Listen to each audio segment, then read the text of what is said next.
Good day, everybody. Matthew from Captive Audience Comics here. Again, it's a Monday of a new week, so new comics are coming out, and we'll just tell you about some potential new key books coming out this week you might want to pick up. We'll also tell you about books that people have said are potential key books coming out this week that we think are probably not worth the money to invest in. These are books that you might not already have on your pull list, but stuff you might want to add. So let's go ahead and take a look and see what we have this week. So first off, we have Dick Tracy #1 being published by Mad Cave. Now, this is the first new Dick Tracy publication we've seen in a while. It's going to be new stories, but I don't think this is a key issue. Obviously, there's no first appearances. Well, there's going to be first appearances of, I guess, bad guys, but the main characters, this is just a retelling of additional stories. So this really, to me, is not a key issue.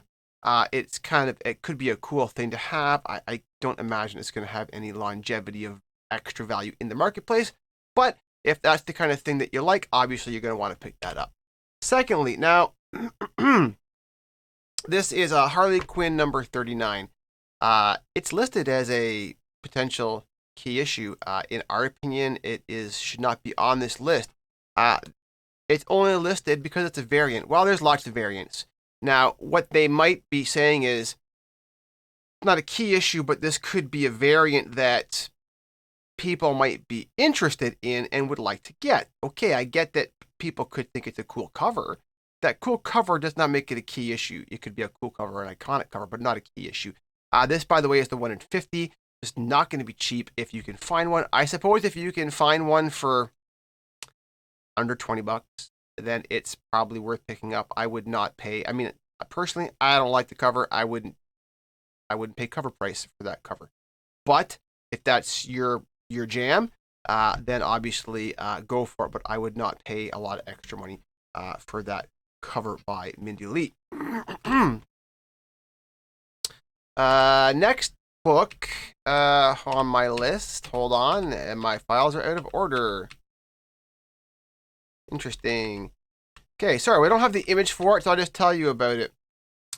Well, maybe what I'll do is let me pull this over to my other screen for you guys, just so that you can see on Key Collector this book that they had listed. So this is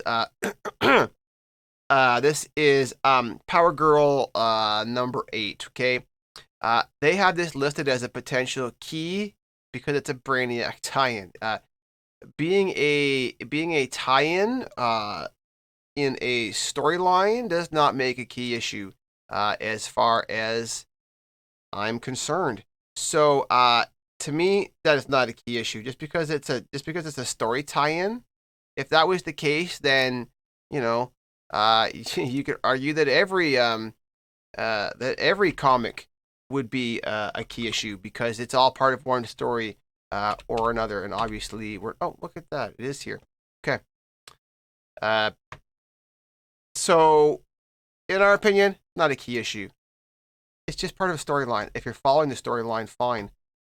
Again, I'm not sure if they're thinking it could be a cool cover. It's got that weird Power Girl open mouth look thing, which is just always seems bizarre on these covers. But again, that's something you guys collect. Go ahead and grab it, but it's not a key issue. Now this one here, we were looking at before in previews. This is Spectrograph #1. So let me just tell you, give you the blurb. Titan of American industry with a strange fascination in the occult and the paranormal was the object of speculation for decades among the elite who wondered what he was building in his mansion for all those years. And now, finally, with his death, his estate is finally open for sale.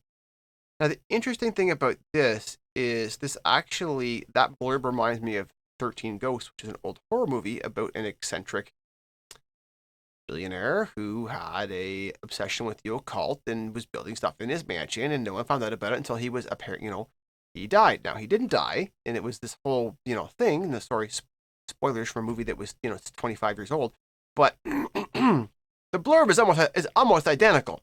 So It'll be interesting to see how this develops, but these are the kind of stories that adapt well into other mediums and could be optioned.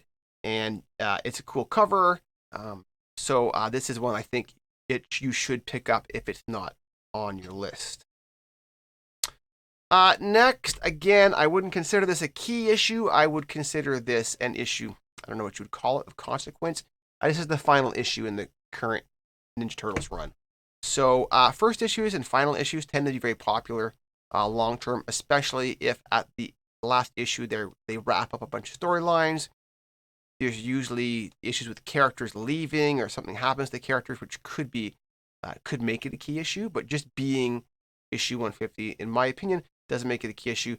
But I would keep your eyes on Tuesday for leaks on this to see if there's anything that actually makes it a key issue in the story. Next on our list, so Universal Monsters, The Creature from the Black Lagoon Lives. So this picks up after the storyline of the original story, where a journalist is hunting for a serial killer in the heart of the Amazon and encounters a new threat. So again, to me, this is not a key issue, and none of this is new monsters or new. Well, I guess it's a new story, but again, to me, this would not be a key issue. Lots of people collect Creature of the Black Lagoon stuff, so I think it could be popular, but it's a pretty niche market, and there's probably going to be a ton of. It's being published by Image, so there's going to be a ton of copies available. So probably not a great long-term investment. Maybe if you get a ratio cover cheap, that might be worth picking up. A couple other issues that other people have said you might want to be on the lookout for. So Slash presents Deathstalker, so Slash from Guns N' Roses. In our experience, all of these rock band comic book spin-offs almost never hold their water long term. They're very popular, obviously, with people that love Guns N' Roses, people that love Slash. Yeah, they're going to buy that, but not in the broader comic market. Storyline, the character development, and even the artwork to me seems it's just a rehash, mediocre at best. But obviously, if you're a fan of Guns N' Roses or Slash, you're going to want to pick that up. But normally these things do not hold long-term value. And then the other book that was being talked about being potential key. So this is not Stray Dogs, Feral. Feral #1, which is basically a Stray Dogs rewrite with cats instead of dogs. And they're trying to do the exact same thing of making all sorts of different covers with movie homage covers. So this is Feral Cats #1, second print Halloween variant cover. Almost none of those covers from Stray Dogs, those movie variant covers, amounted to anything. They were all sort of popular in the short term and all petered out, and now you're lucky if you can get cover price for them. So I would not be investing my money in a second print Feral #1. I would be saving it and trying to get a high-grade copy of a Feral #1 A cover. Those are the copies that are going to be good to invest in long term. If, again, you collect all of these variant movie covers, you're going to want to get this one. It's a cool cover, but from an investment, got to pick up point of view, I wouldn't bother. So this week's stuff, extra books we're going to pick up. We might pick up the Turtles depending on what the what people are talking about tomorrow when the leaks come out. But we're gonna pick up Spectrograph for sure. I think there's potential on that one, and that's it.